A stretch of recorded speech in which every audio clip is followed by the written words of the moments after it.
Hola amigos, yo soy Jerónimo Egea o El Mono y hoy vengo con esta sesión de preguntas y respuestas, especial para Navidad.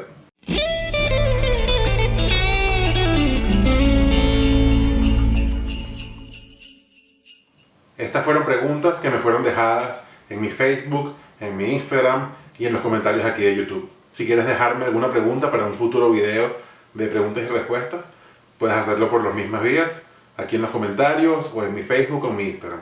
Los links de ambos los dejo en la descripción aquí abajo. Also, I know some of you friends don't speak Spanish, so I'm gonna add English subtitles. Hit the CC button down here. Antes de empezar, quisiera decir que me dejaron muchísimas preguntas, así que es probable que haga 2 videos de preguntas y respuestas en vez de uno solo, para que no sea un solo video tan largo. También me dejaron algunas preguntas que son muy buenas, a las que creo que le dedicaré un video exclusivo. Hablaré sobre ellas cuando me aparezcan aquí. Ok, la primera pregunta es de mi amigo Fedor Everle. Él me pregunta: ¿hay algún instrumento frustrado en tu vida? O sea, que sea cual sea la razón, hayas querido aprender a tocarlo, pero no has podido. Muchísimos. Pero el principal yo diría que es batería. Puedo tocar ritmos básicos y puedo defenderme, pero definitivamente estoy demasiado lejos de ser ni siquiera un baterista mediocre. Pero la verdad es que siempre he querido aprender a tocar batería, pero bueno, nunca he tenido una y siempre ha sido como complicado y bueno, la verdad es que tampoco he conseguido el tiempo ni las ganas para hacerlo, ¿no? Pero digamos que ese es mi instrumento frustrado principal. La siguiente pregunta es de mi amigo Edgar Morado. Él me pregunta: ¿cuál es el mejor consejo que escuchaste de un músico? ¿Y cuál es el consejo que daría Jerónimo? El mejor consejo que he escuchado de un músico se lo escuché a Devin Townsend, músico quien además admiro profundamente. Y es un consejo muy sencillo, que no solo es para la música. Básicamente él decía que la razón principal de que los músicos de su banda, Devin Townsend Project, fuesen esos músicos en particular, más allá de lo muy talentosos que son, es que eran buena gente, que son sus amigos básicamente. Y él dijo una frase muy importante, ¿no? Él dice: "Don't be a dick", que en español sería algo así como no seas un patán. Y eso es vitalmente importante. Alguien que sea arrogante, pedante, antipático, odioso, ofensivo, vulgar, que llegue tarde, que no practique, que sea mala gente con los demás, esa persona no va a ser invitada de vuelta a un siguiente ensayo o a un siguiente toque.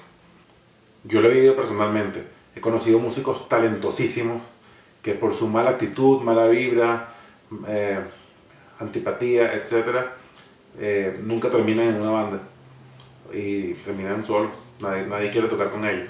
Y el consejo que daría yo, a pesar de que aplica a la música, también aplica a cualquier otra cosa. Y puede que suene un poco hippie y un poco respuesta de mis universos, ¿no? Pero yo pienso que al mundo vinimos a ser felices. Por lo tanto, hay que hacer y buscar lo que te haga feliz. En la música, pues, es buscar hacer la música que te haga feliz, la música que te llene. Obviamente, la música que te llena, no juro, es la música más comercial, tal vez. Tal vez no es la música que le guste a más nadie, sino a ti solo. Pero si a ti te gusta y te hace feliz, ve por ella. Por supuesto que todos queremos vivir de la música y todos queremos además ser aceptados, ¿no? Yo creo que todos los músicos tenemos esa búsqueda de aceptación e integración. Todos tenemos muchísimas inseguridades con respecto a la música que hacemos cuando es propia. Pero lo importante es hacer aquello que te haga feliz. Incluso si lo que te hace feliz es tocar la música más comercial y hacer dinero a cuesta de eso. Si eso te hace feliz, también ve por ello, es perfecto. Además hace falta músicos que lo hagan. Y fuera de la música, pues es más obvio todavía. Hay que buscar y perseguir lo que sea que te haga feliz. La siguiente pregunta es de Carlos Rojas Aranguiz. Hola, buenas. ¿Qué te motivó para llegar a hacer un canal de YouTube con ese tema en específico? Bueno, fue una necesidad que tuve hace un año más o menos, que fue que empecé el canal, de hacer algo con mi música. Para los que no sepan, yo estoy en Venezuela y en Venezuela hay una situación social, político, económica muy mala. Hoy en día, para mí en lo personal, salir a tocar a un local no es tan buena idea. Pagan muy poco y hay mucha inseguridad. Entonces uno sale con sus instrumentos que han costado toda la vida y ahorros y un esfuerzo gigante para poder tener los instrumentos que uno tiene. a arriesgarlos con una inseguridad que está disparada para ganar una miseria. Entonces en los últimos años no he tocado en tarimas y la verdad es que me sentía como un poco ansioso y deprimido también, además de problemas personales que tuve en mi vida. Y pues la manera en la que yo enfrento los problemas muchísimas veces es a través de la música.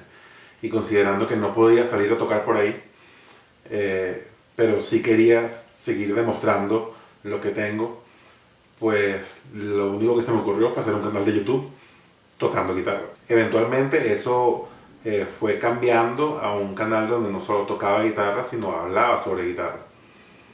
Y un poco también a motivar, ¿no?, a otros guitarristas o otros músicos o quien sea que me escuche. Además, ya yo tengo más de 15 años, como 17 años tal vez, dando clases de guitarra. Y le he dado clases de guitarra a, no sé, cientos de alumnos, no sé ni cuántos. Y la verdad es que tenía tiempo queriendo también dar algo a una escala más grande, que llegara a más gente. Y bueno, creo que YouTube es perfecto para eso. Mi amigo Gilbert Lugo me pregunta: guitarrista que crees que más te ha influenciado en tu estilo de tocar.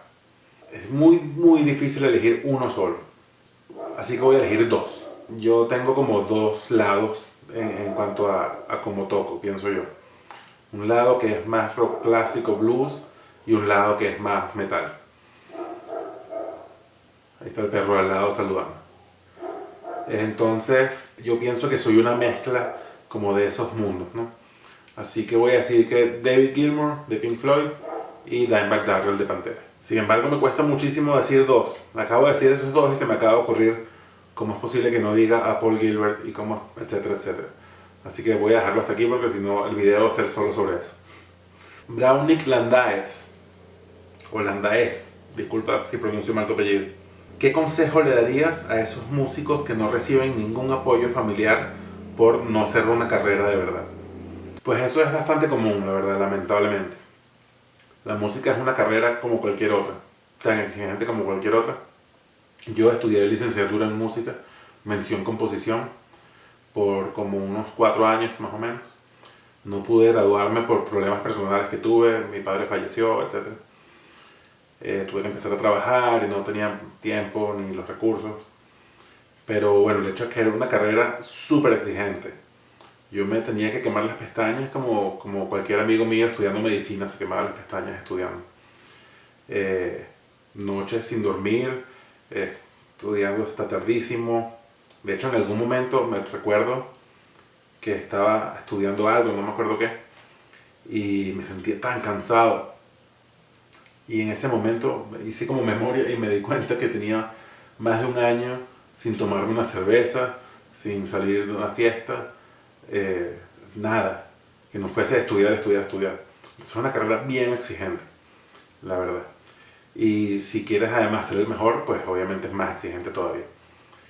Entonces, incluso si no la estudiases en una universidad, la música requiere estudios constantes, diarios y con mucha paciencia y fuerza. Entonces yo pienso que si tus padres no te apoyan con la música, bueno, vas a tener que buscar apoyo en otro lugar.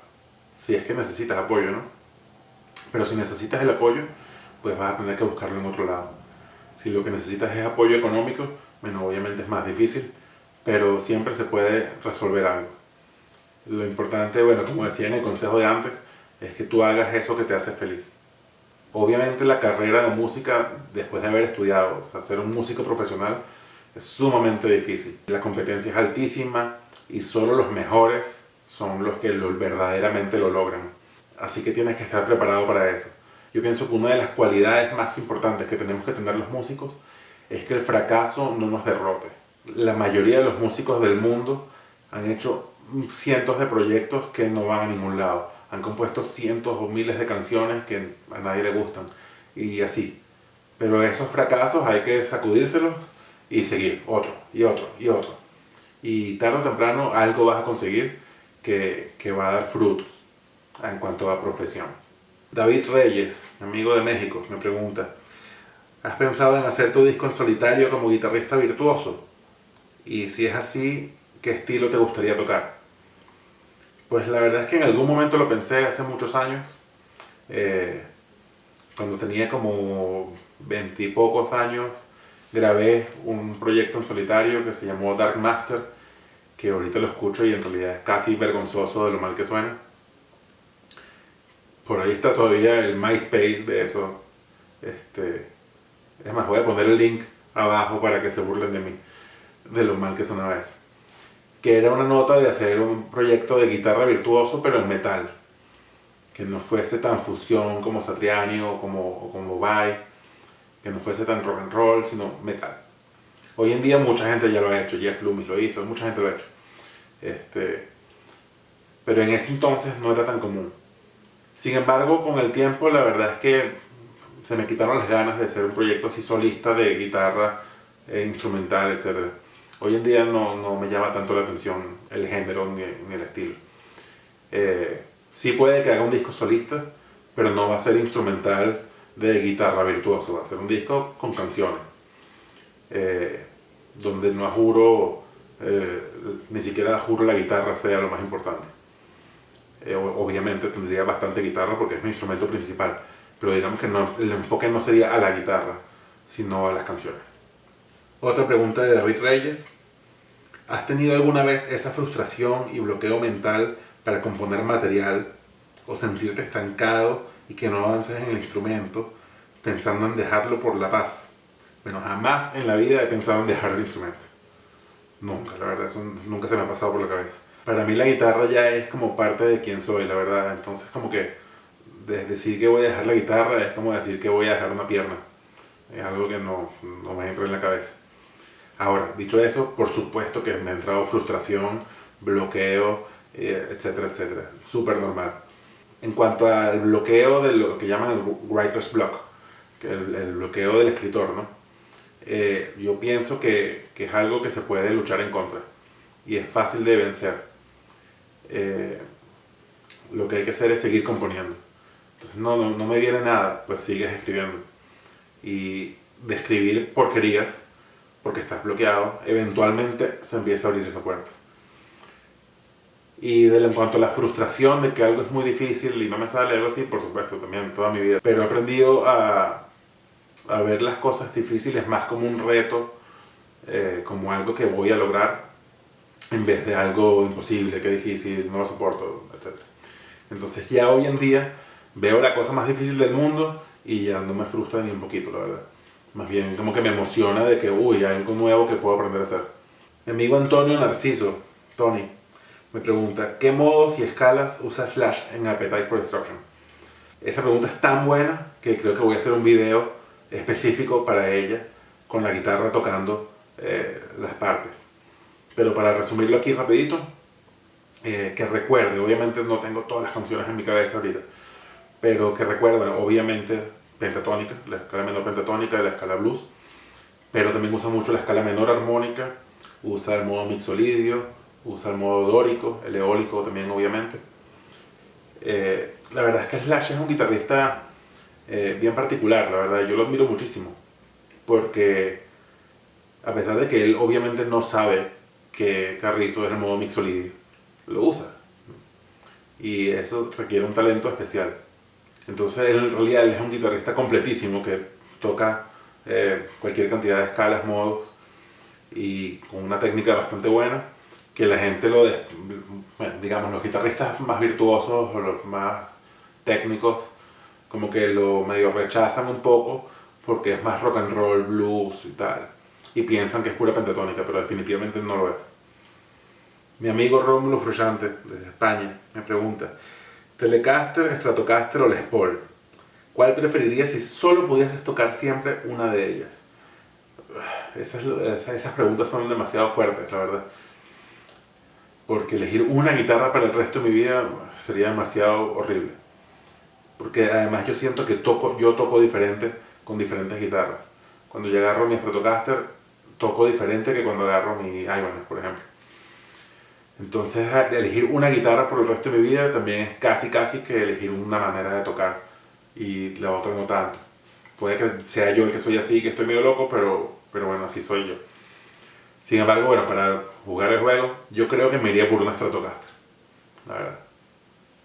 Siento que es la más cómoda de las tres y la conozco bien y tengo años tocando una además. Así que creo que me iría por Stratocaster. Mi amigo Daniel Pérez me pregunta, ¿qué es mejor para tocar en cuanto al calibre de cuerdas? .09, .10, para arriba, ¿y qué número usas tú? Bueno, eso es súper personal. Eso es casi como que como que yo te pregunte qué prefieres, rubias, morenas o pelirrojas. Así de personal. De hecho, yo uso varios calibres. En cada una de mis guitarras tiene un calibre diferente.